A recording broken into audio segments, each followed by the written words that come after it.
Disclaimer, I will be definitely pronouncing a lot of these names wrong, so you have been forewarned. Hello everyone, it's time for History Time 2. Time for a geography quiz. Who here knows where Bukhara is? It's a city and it's in Central Asia. Do you still not know? Or are even more lost? I'll tell you, it's in the country of Uzbekistan.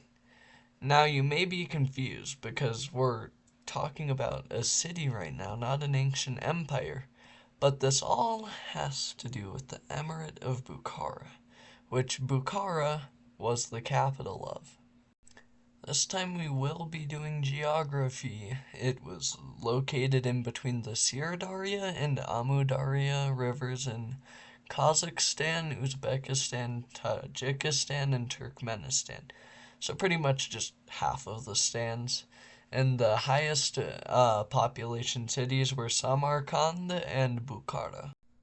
Full history time now.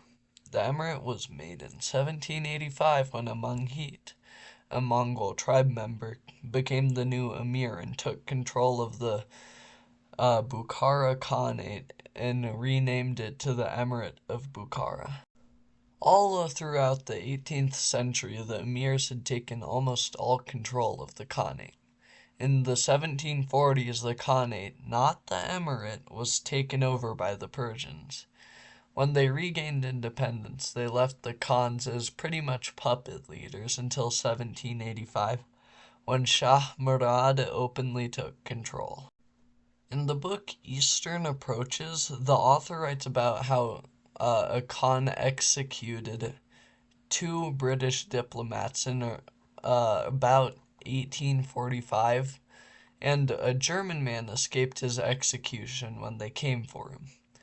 The British only came during the Great Game, which was a time between the Russians and British trying to stop the other from gaining influence in Central Asia.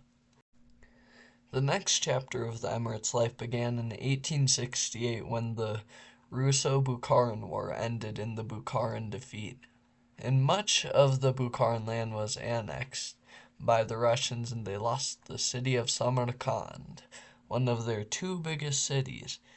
It was not fully annexed, though, and became a Russian protectorate. In the Emirate's final chapter of life, reformists looked for help against the Khan and Emir at the time, who would not let go of his power. They reached out to the Bolsheviks, aka the Soviet Union, and in 1920, on September 2nd, after a first failed attempt, the Soviet Red Army took control of the Emirate and set it up as the new Bukharan People's Soviet Republic, and thus the Emirate was no more. It was a short history time today. Thanks for watching. Hydrate or dihydrate. Goodbye.